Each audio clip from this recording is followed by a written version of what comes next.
Bonjour à toutes et à tous, je reprends un peu de service après une petite semaine de vacances et dans les jours qui viennent, j'aimerais bien commencer à faire un peu plus d'exercices d'oral, donc d'oro XENS qu'avant, parce que bon bah là j'ai terminé la série sur la théorie de Galois, peut-être que je commencerai une autre série sur un autre sujet à un moment, mais là étant donné que les concours arrivent et que ça risque de profiter à pas mal de personnes, je pense faire pas mal d'oraux à ce moment-là pendant cette période de concours et de préparation aux oraux. Je vais quand même sélectionner les oraux que je trouve jolis, et c'est le cas de celui-là que je trouve vraiment assez exceptionnel. C'est un résultat qui est assez classique, qui est très joli, qui est pas super compliqué. Enfin, en tout cas, il est moins compliqué. Enfin, il est moins compliqué à le démontrer que ce qu'on pourrait attendre. Euh, et oui, donc il est essentiellement même accessible avec quasiment des outils de sup. Ça fait partie des choses que j'aime bien sur cet exo-là. C'est un théorème qui est dû à Dirichlet, qui donne un critère pour établir que certains nombres sont transcendants. Donc je rappelle qu'un nombre complexe, il est dit transcendant s'il n'est pas annulé par un polynôme à coefficient rationnel, évidemment un polynôme non nul. Donc par exemple, si vous prenez racine de 2, il n'est pas transcendant, parce qu'il est annulé par le polynôme x carré moins 2. En revanche, pi, il est transcendant, et ça c'est pas facile à montrer pour le coup. E, pareil, il est transcendant. Il y a des nombres dont on ne sait pas s'ils sont transcendants ou pas. Par exemple, si vous prenez gamma, la constante de l'heure qui apparaît dans le développement de la série harmonique, donc c'est la forme Hn, c'est gamma plus log n plus petit e de 1. Cette constante-là, on ne sait pas si elle est transcendante ou pas. En fait, on ne sait même pas si elle est irrationnelle. Donc ça, c'est encore un problème ouvert. Ce que fait cet exercice, c'est d'établir un critère pour tester si certains nombres sont transcendants. Le critère, il vous dit que si votre nombre vérifie telle propriété, alors il est transcendant. Il fonctionne pas dans l'autre sens. Et c'est pour ça que on peut pas tout bêtement l'appliquer à un nombre comme ça pour savoir s'il est transcendant ou pas. Le critère, c'est essentiellement un critère d'approximation par les rationnels. Ce qu'on dit, c'est qu'un nombre algébrique, donc algébrique c'est le contraire de transcendant, c'est-à-dire annulé par un polynôme à coefficient rationnel. Si un nombre est algébrique, alors il est en quelque sorte mal approximable par des rationnels. Alors qu'est-ce que ça veut dire mal approximable ? Évidemment pas grand-chose a priori, puisque vous savez que tous les nombres, on peut les approximer aussi finement qu'on veut par des rationnels, puisque Q est dense dans R. Mais le truc, c'est que pour avoir une bonne approximation, ce qu'on demande, c'est qu'à la fois la différence entre alpha et notre nombre rationnel soit petite, mais on aimerait bien aussi que le dénominateur de notre nombre rationnel soit pas trop gros. Et ce que dit cette première question-là, c'est que si je prends un nombre alpha, donc on va supposer réel pour simplifier, qui est annulé par un polynôme irréductible de degré d, donc bon, tout ça c'est des petites les hypothèses en plus, vous voyez que le z il change pas grand chose, parce que de toute façon un polynôme de q on peut le multiplier par une constante pour tomber dans z, etc. Alors si on prend une suite de nombres qui approximent notre nombre, et qui l'approxime vraiment, c'est-à-dire que c'est pas égal à alpha, alors dans ce cas-là, on a un contrôle de 1 sur qn en fonction de la différence. Donc c'est-à-dire que, en quelque sorte, 1 sur qn est petit par rapport à la différence, donc c'est-à-dire qu'on a qn qui est gros, donc c'est-à-dire qu'on est obligé d'utiliser des rationnels dont les dénominateurs sont relativement gros en fonction de l'approximation qu'on veut obtenir. Donc pour un nombre algébrique, donc ici algébrique de degré d, c'est-à-dire annulé par un polynôme de degré d, on va être obligé d'utiliser des rationnels dont le dénominateur qn va être plus grand que la racine d'im de 1 sur alpha moins pn sur qn, à peu près, à des constantes près évidemment. Donc ici c'est un grand taux asymptotique. Donc ce qu'on montre, c'est que si on prend un nombre alpha qui est annulé par un polynôme de degré d, on a cette estimation-là. Et cette chose-là, ça va nous permettre de déduire que certains nombres ne peuvent pas être algébriques. Oui, parce que si on prend un nombre algébrique et qu'on arrive à trouver une approximation très bonne de ce nombre, donc une suite Pn sur Qn qui tend vers alpha, suffisamment bonne pour que ces égalités-là ne soient vérifiées pour aucun d, donc c'est-à-dire qu'en gros, il faut que le 1 sur Qn soit suffisamment gros, ok, pour ne pas vérifier ça. Donc c'est-à-dire que le Qn soit suffisamment petit, donc c'est-à-dire qu'on arrive à trouver des approximations avec des dénominateurs petits. Et dans ce cas-là, si notre nombre ne peut pas vérifier ça, ça veut dire que il ne pouvait pas être annulé par un polynôme irréductible de degré d, et donc il est transcendant.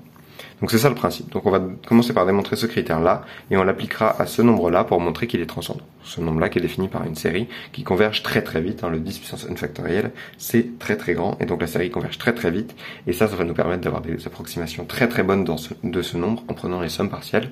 Les sommes partielles seront des très bonnes approximations parce que la série converge super vite. Voilà. Ok, bon bah alors commençons par cette première question. Donc on fixe alpha dans R et P dans Z crochet X irréductible de degré D supérieur ou égal à 1. Et on se fixe notre suite Pn sur Qn qui tend vers alpha et qui reste différente de alpha, donc exactement comme dans l'énoncé. Et on veut montrer cette égalité-là. Bon, a priori, on ne sait pas trop de quoi partir. Donc, bon, tout ce qu'on sait, c'est que notre polynôme annule alpha. Donc, on a P alpha égale 0. Et donc, bah là, la seule chose qu'on pourrait être amené à faire, à mon avis, c'est comme on a que Pn sur Qn est proche de alpha, et que P de alpha égale 0, on peut essayer de regarder à quoi ressemble P de Qn sur Qn. P de Pn sur Qn, ça va être non nul si n est assez grand. Pourquoi ça va être non nul si n est assez grand? Parce qu'on a une suite qui tend vers alpha, okay, mais les zéros d'un polynôme, il n'y en a qu'un nombre fini. Donc au bout d'un moment, dans l'intervalle alpha plus epsilon, alpha moins epsilon, il n'y a qu'un seul zéro, c'est celui-là, essentiellement, parce que vous avez juste un nombre fini de zéros pour un polynôme non nul. Donc pour n assez grand, ce truc-là, c'est dans cet intervalle-là, et ça n'est pas alpha, donc c'est non nul. Ok. En fait, on peut dire un peu mieux que c'est non nul, parce que ce truc-là, eh ben, on a une idée de ce à quoi ça va ressembler. P de x, on peut l'écrire sous la forme a puissance d, x puissance d, etc., jusqu'à a0, où les ai sont dans z. Okay. Et donc maintenant, si on évalue tout ça en Pn sur Qn, bah, il se passe quelque chose. On a que P de Pn sur Qn, ça va être AD fois Pn sur Qn puissance D, pardon, le tout à la puissance D, excusez-moi, etc., jusqu'à A1 fois Pn sur Qn plus A0. Et maintenant, on peut essayer de tout réduire au même dénominateur. On trouve en bas un Qn puissance D. Ah, ça commence à être une bonne nouvelle parce que nous, on avait un Qn puissance D au dénominateur dans le critère qu'on a essayé de montrer. En haut, on a AD Pn puissance D. Ici, AD-1 Pn puissance D-1 Qn, du coup, pour réduire au même dénominateur, etc. jusqu'à A0 Qn puissance D. Et en fait, le truc, c'est qu'ici, on a un entier. Le numérateur est entier. Et donc, comme Pn sur Qn est non nul, on a un entier sur Qn puissance D qui est non nul. On a donc que Qn puissance D fois P de Pn sur Qn, ce truc-là, c'est un entier qui est non nul, puisque Pn sur Qn est non nul. Et un entier non nul, bah, ça vérifie quoi? Ça vérifie être au moins supérieur ou égal à 1 en norme. Et c'est ça toute l'astuce, c'est ça vraiment le cœur de l'argument, c'est cette histoire de entier non nul implique supérieur ou égal à 1. Donc le caractère entier, bah, on l'obtient avec ces histoires de coefficients rationnels, c'est à ça que ça sert, les coefficients rationnels, et non nul, bah, c'est parce qu'on n'a pas de racine, que P sur Qn n'est pas une racine. Et donc ce qu'on obtient, c'est que Qn puissance D fois P de Pn sur Qn, ce truc-là, c'est supérieur ou égal à 1. Ok, bon, bah c'est très bien, parce que maintenant on peut passer le Qn puissance D de l'autre côté, et on a que 1 sur Qn puissance D, ça va être plus petit que la norme de Pn sur Qn. Bon, le truc, c'est que nous, on voulait pas du Pn sur Qn, on voulait du alpha moins Pn sur Qn. Donc il faudrait arriver à obtenir que ce truc-là, ça va être de l'ordre de Pn sur Qn moins alpha. Bah déjà, ce qu'on peut faire, c'est rajouter un moins P de alpha, parce que vous savez que P de alpha égale 0.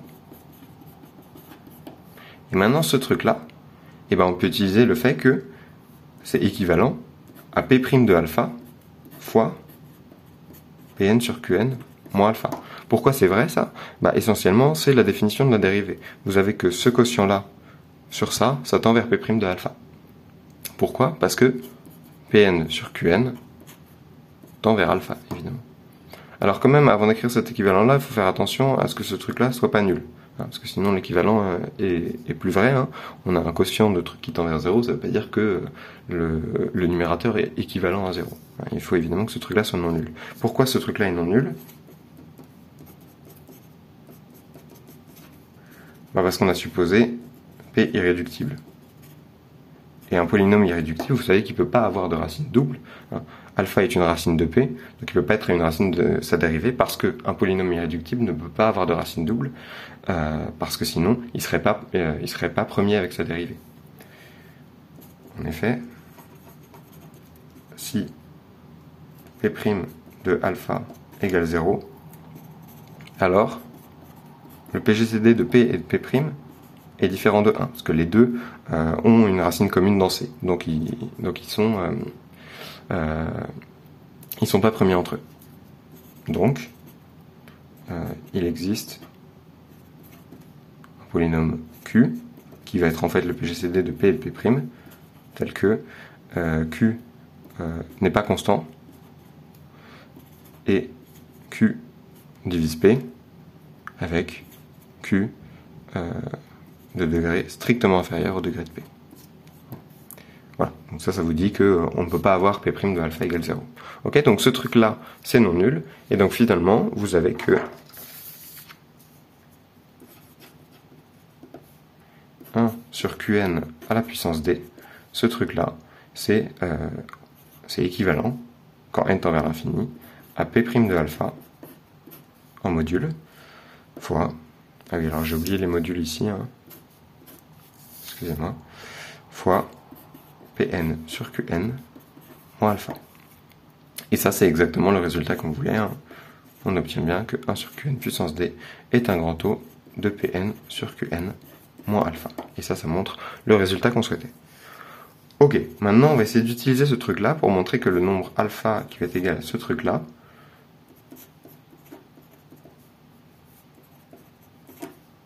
est transcendant.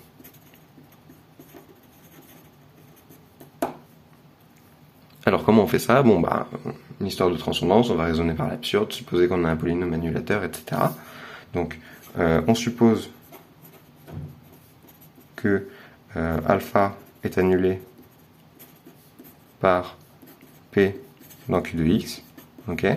Bon, quitte à prendre un des facteurs irréductibles, on peut supposer que P est irréductible.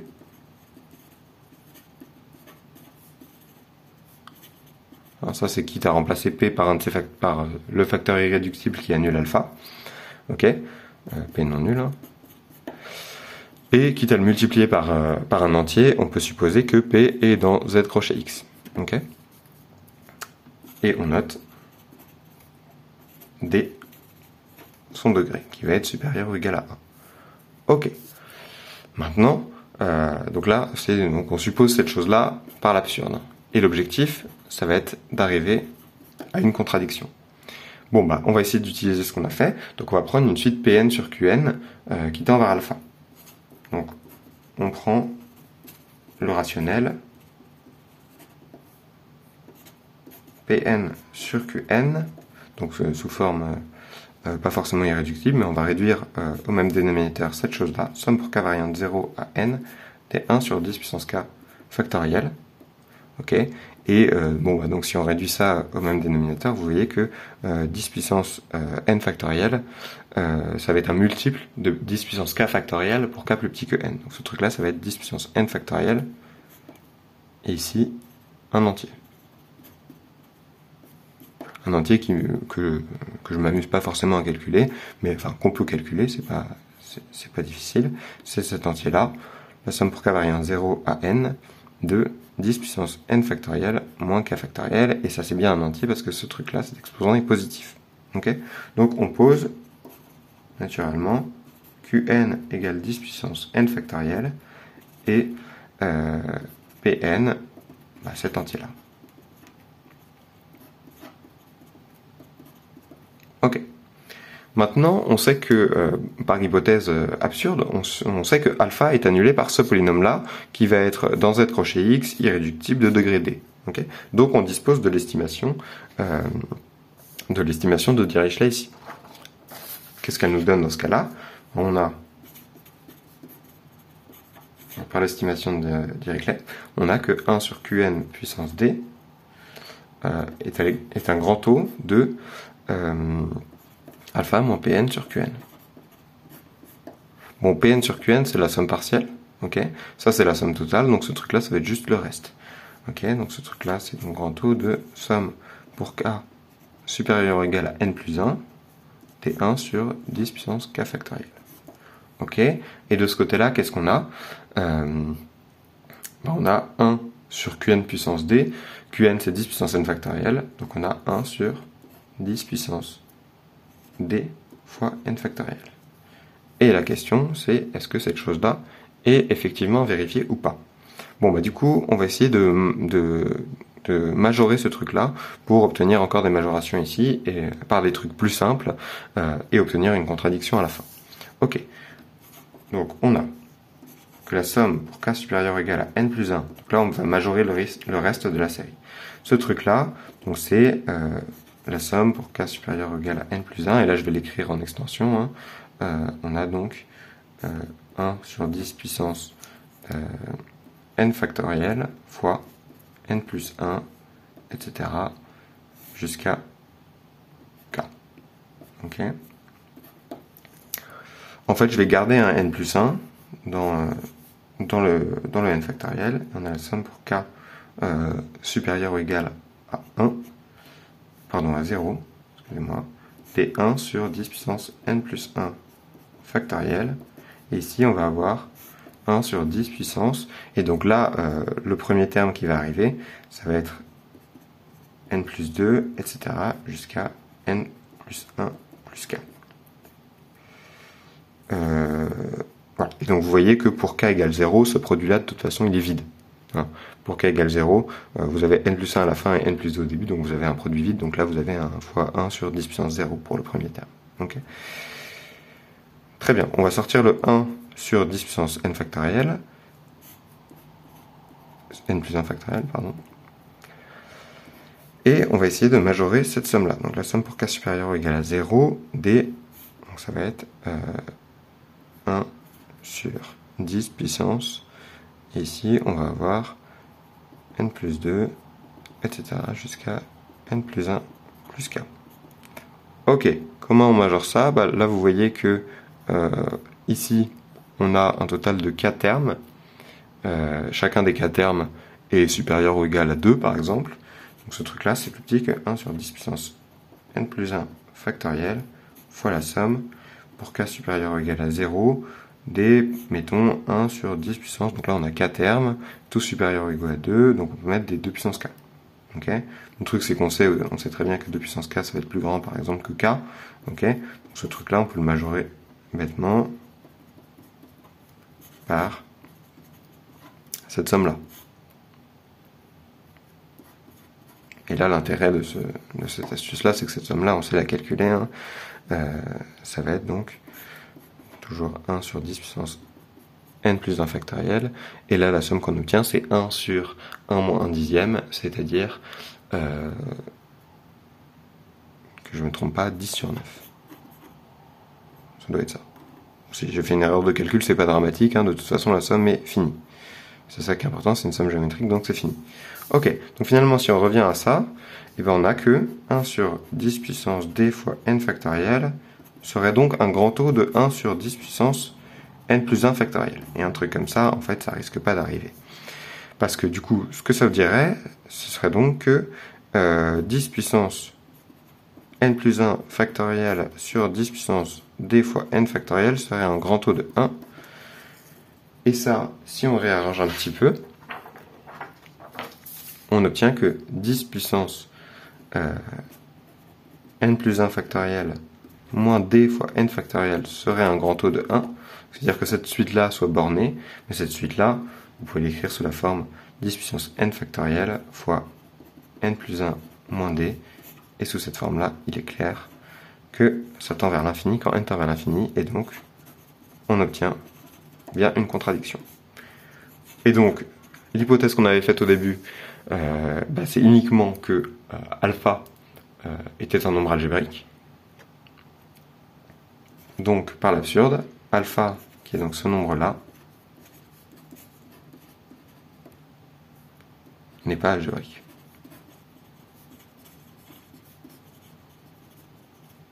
C'est-à-dire est transcendant. Et ça termine donc la preuve que ce nombre-là est transcendant.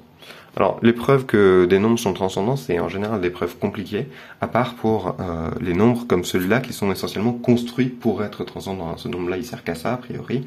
Il sert à être transcendant et à être du genre à se laisser montrer transcendant facilement.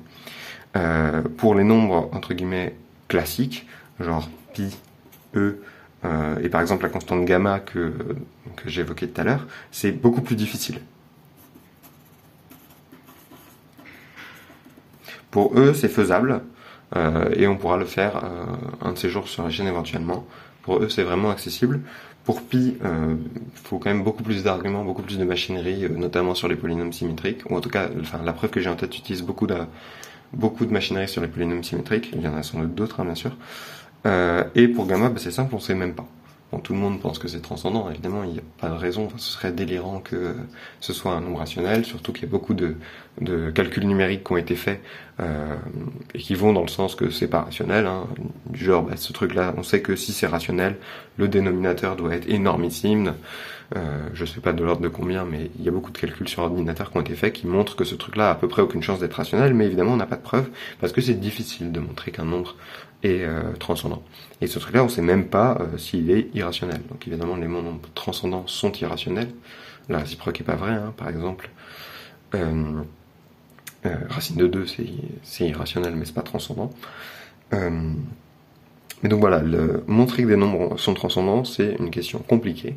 Après, montrer l'existence de nombres transcendants, on peut le faire comme ça, en parachutant des nombres qui servent qu'à ça. Et on peut aussi donner un argument de dénombrabilité. Et ça, je vais vous laisser un exercice. Montrer que les nombres algébriques, donc c'est-à-dire le contraire des nombres transcendants, c'est-à-dire les nombres qui sont annulés par un polynôme non nul à coefficient rationnel, montrer que les nombres algébriques sont en quantité dénombrable